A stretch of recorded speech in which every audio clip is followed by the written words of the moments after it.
ये छोटी सी कहानी सुनने के बाद आप क्रोध करना छोड़ देंगे।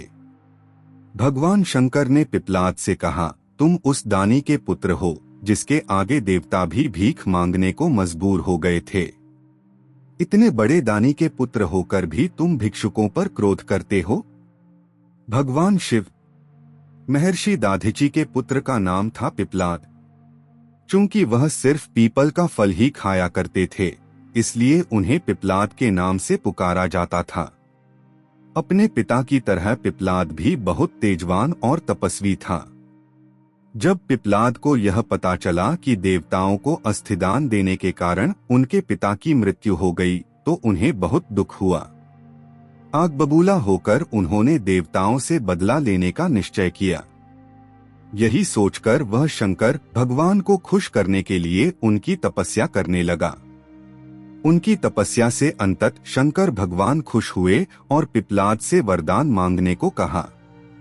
पिप्पलाद ने भगवान से प्रार्थना की, हे आशुतोष, मुझे ऐसी शक्ति दो जिससे मैं देवताओं से अपने पिता की मृत्यु का बदला ले सकूं। भगवान शंकर तथास्तु कहकर अंतर्ध्यान हो गए। उनके अंतर्ध्यान होने के तुरंत बाद वहां एक काली कलूटी लाल लाल आंखों वाली राक्षसी प्रकट हुई।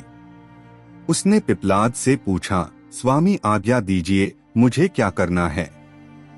पिप्पलाद ने गुस्से में कहा, सभी देवताओं को मार डालो। आदेश मिलते ही राक्षसी पिप्पलाद की तरफ झपट पड़ी।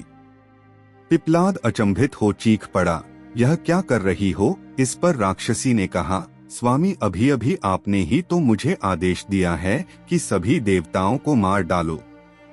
मुझे तो सृष्टि के हर कण में किसी न किसी का वास नजर आता है। सच तो यह है कि आपके शरीर के हर अंग में भी कई देवता दिख रहे हैं मुझे, और इसीलिए मैंने सोचा कि क्यों न शुरुआत आपसे ही करूं।